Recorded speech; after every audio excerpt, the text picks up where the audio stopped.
What is up, guys? It is your LOL Support here, and today we're going to be bringing you guys a little short video on the top lane and how top lane is progressing.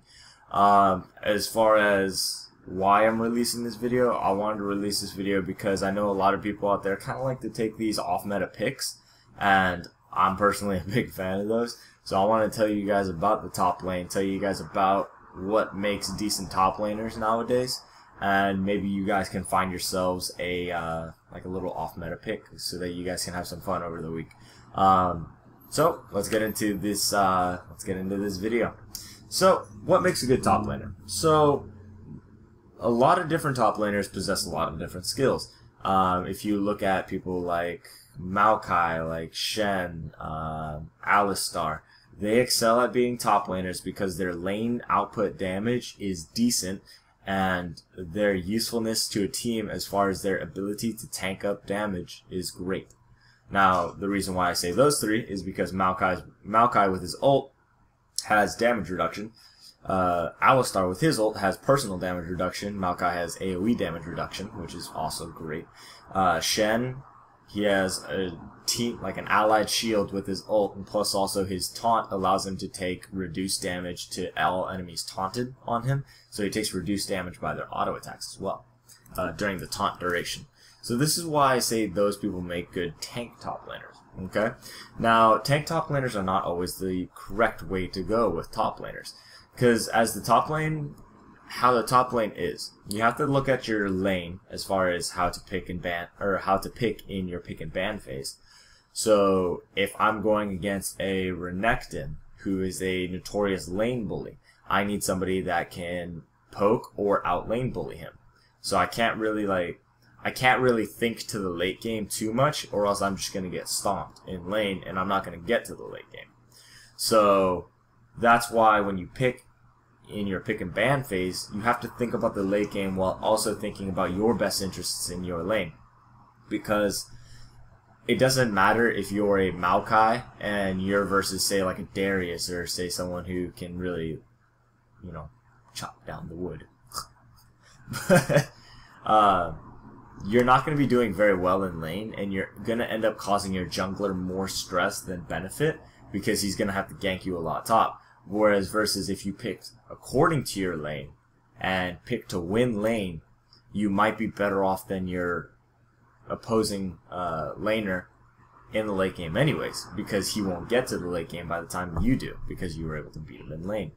So these are things that you have to take into account when picking for your lane phase. So when I think about an off-meta pick, or when I think about top laners in general, I think, okay, who has really good lane potential, who has great laning, and who has decent scaling into the late game. So that's what I think about when I think about top laners nowadays. Okay, so let's go into some examples of top laners that aren't necessarily off-meta, but are excelling in today's top lane. So you look at Maokai, right? Maokai has great laning phase. Why? Because he has a stun. He has his whole kit is CC, so that's great. His main form of harass, his Q, is on a very cheap mana to damage ratio. It is, I believe, a constant mana value, and that's always great to have in the top lane. He also does percent health, so his laning phase, his scaling is going to be good because he's going to be able to drop tanks in the late game. So overall, Maokai is a fantastic pick because not only does he excel in the laning phase as far as mana to damage ratio, ability to tank, sustain with his passive, but he also scales pretty well into the late game, and he's very useful to the team, which is why Maokai is within like tier 1 of top laners. Who else do we have? We have Shyvana. Shyvana is a great top laner right now who doesn't necessarily fit with the tank aspect. She more fits with a split push and roam. So most people like Maokai, you want to get with your team as soon as possible. Maokai is not going to have the greatest tower pushing potential. However, Shyvana is going to push towers fantastically, and she will excel at team fights. However, she does not offer her team any CC. So Shyvana excels more at the dueling potential when she does split push, and she's more of an objective control top laner. So as a Shyvana, like 7 times out of 10, I would just stay in my lane and just push it until I get tower. I'll extend our vision line. I'll push to the sweet spot. If you guys don't know the sweet spot, I think I covered it in one of my videos. But I push to the sweet spot, roam down, get a tower, go back up to top, keep doing my thing. Shyvana excels at that because she has not only great escape with her ultimate and burnout, but she also does 8% damage as well with her flame breath, I think it is. I don't know if that's like dragon form or not. But yeah, flame breath. And then twin bite, obviously double procs the flame breath. And also if you get Blade of the Ruined King, she's also going to do fantastic damage to tanks because both apply on-hit effects of twin bite. You're going to get double the on-hit effects of Blade of the Ruined King, plus also if you have your flame breath, marking your opponent, you will also do more % damage. So she's going to have a good amount of % damage on her kit. So that's always nice. Another person that excels kind of in the same department as Shyvana is like an Aurelia or a Nidalee, who have great dueling potential, great tower pushing potential. However, once it comes to team fights, they only have single target, which is going to limit their AoE potential in the team fight, which isn't necessarily bad, but they excel more at dueling people while split pushing and getting turrets. People that fall in the same category as Maokai would be like I said, Shen. Shen's very good top lane. A lot of people don't play him, but he's pretty... I like him a lot. I mean, he's useful if you have a team comp or a team that is actually aware that you are Shen. You know, because most people when they see Shen, they think, you know, oh, he'll save me. When it's like, I'm not going to risk all of my objectives just to save you across the map because my ult can do that. But that's politics. So... Gragas is still an okay pick. Ever since his kit changes, he's a little bit more expensive to use in lane, and his damage isn't as great. However, he's still a viable pick as far as his catch-out potential. Rumble is kind of different. Rumble doesn't necessarily fall in the tank category, whereas he doesn't necessarily fall in the split push category. Rumble is more of the specificity category. You pick him for your team. So, like, if your team needs your ult, you use Rumble to get his ult. You know what I'm saying? Like, Rumble in lane is fantastic.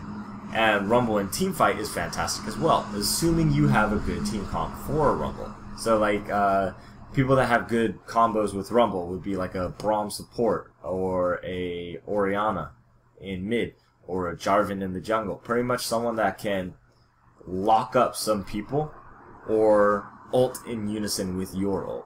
So, kind of like a double slow if you line Braum and Rumble's ult together. It's kind of like a nice battlefield to fight in. With Orianna, a good shockwave can kind of get everyone clumped together for your ult and can position it so that they are caught in the ult when they should not have been.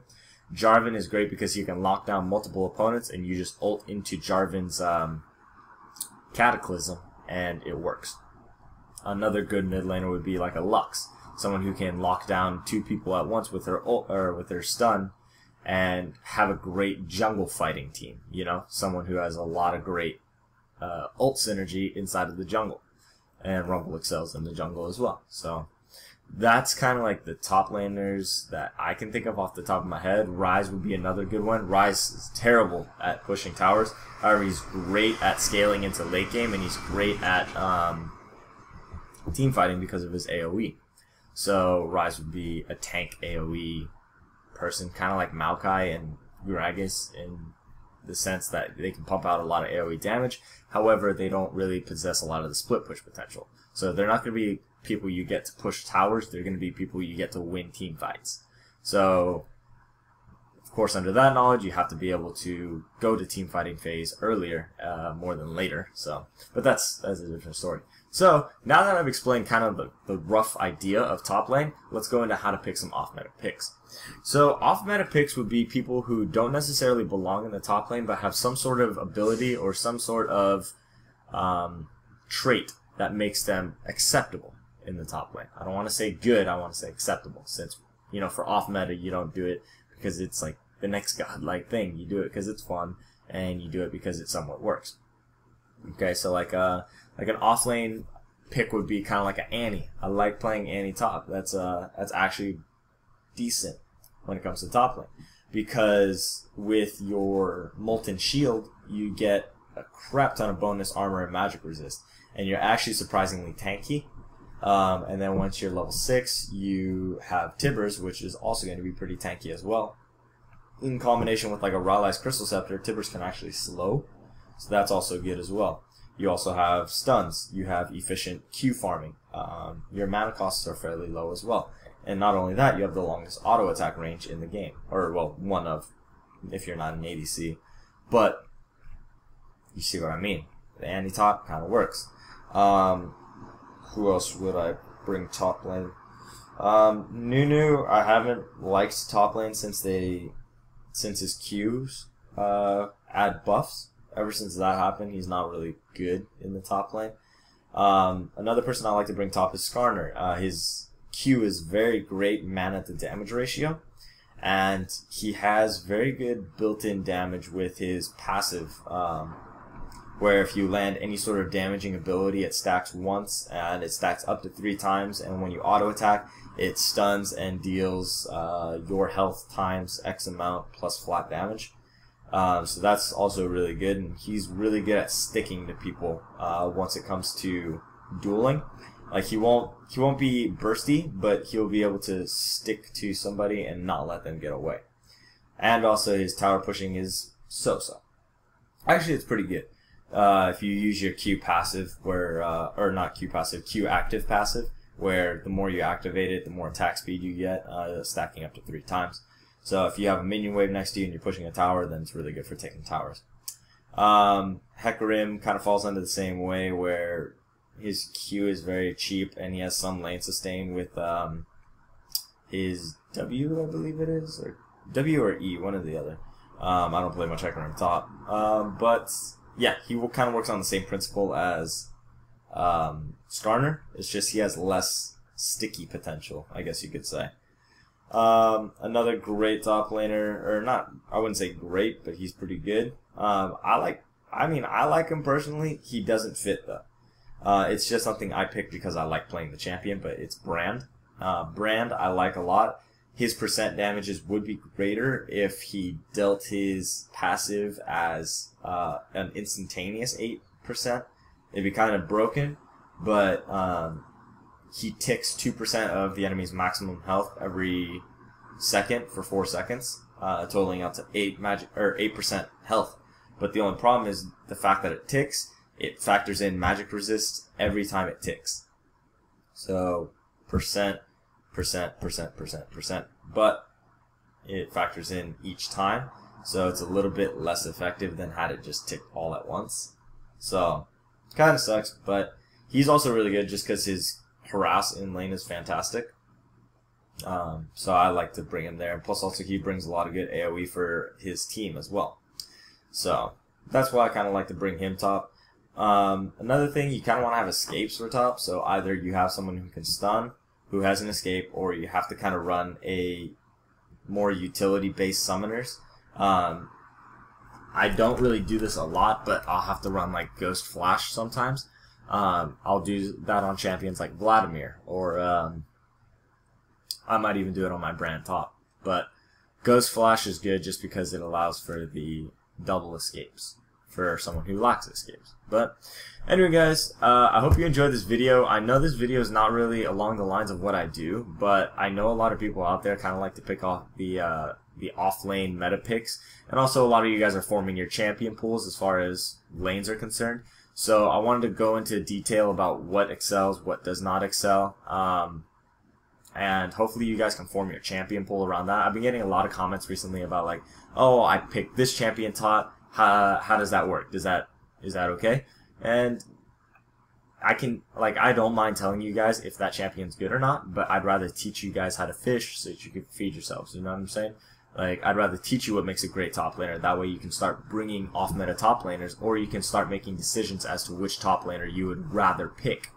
So, yep, that's why I wanted to make this video. So, in a nutshell, the TLDR of this video is top lane. You want to have a great laning phase, and like good tower pushing potential. More so in solo queue, and more so with your like a ranked 5s team, I would recommend better team fighting. But it's kind of like a rock paper scissors deal. But anyway, guys, I hope you enjoyed this video. Don't forget to leave a comment if I didn't cover something that you wanted me to, or if something is confusing, or if you have any questions. I will answer all the comments, I promise. And leave a like, subscribe if you haven't already. Tell your friends about us. You know, just spread the love. Get more people in this community. You guys have been so awesome. Not too long ago, we hit 2K, and we're almost at 2.5K, and that is amazing. So thank you guys so much for your support. And this has been your LOL support, and I am out of here.